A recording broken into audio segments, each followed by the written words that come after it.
Okay, so here we have another problem that says Rosa is building a bookcase. She has one board that is 2 meters 8 centimeters long and another that is 2 meters 95 centimeters long. What is the total length of the two boards in meters? Well, whenever they're talking about total, they're talking about adding these things together. But it wants the lengths in meters. Okay, well, her first board is 2 meters and 8 centimeters long. We need to convert this over into all meters. Well, the problem here is the centimeter part. So let's just convert 8 centimeters into meters. In order to go from centimeters to meters, we need to move this decimal 2 places to the left. So that would be the same thing as saying 0.8 of a meter. So if we have 2 meters and 0.08 of a meter, together that would be 2.08 meters. That's for her first board. Now her second board, they said, was 2 meters 95 centimeters long. So again, let's do the same thing. Let's figure out, we got to convert 95 centimeters into meters. So again, we have to move our decimal 2 places to the left. So that would be 0.95 meters. The 2 meter board and the 0.95 meter board together would be 2.95 meters. So this is her second board.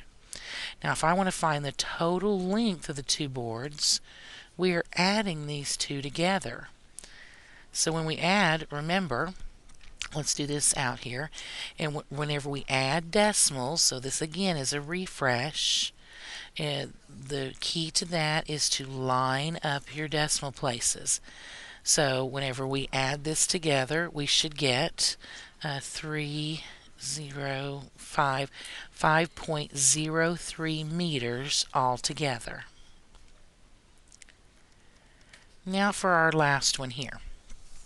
Here we have this one that says, in a chemistry lab, each of the 45 students need 85 milliliters of acid.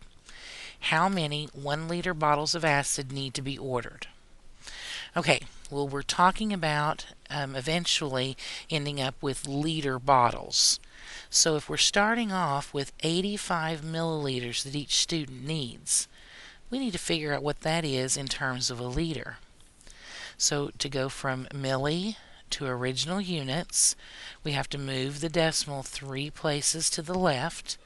So this would be equivalent to 0.085 liters. So if each student needs 0.085 liters and we have 45 students, that means that we're going to be multiplying 0.085 times 45. So now remember, whenever we multiply decimals, just as a review, we have to move our decimal out, so this would be 3 places, and then we just multiply like normal. So this would be 25, 42, and this would be 20, and at 32, 33, 34. So we would end up with 5283. Now, we moved our decimal out 3 places, so we have to move it back in 3 places. So this would be 3.825 liters that all of those students need in order to do this lab.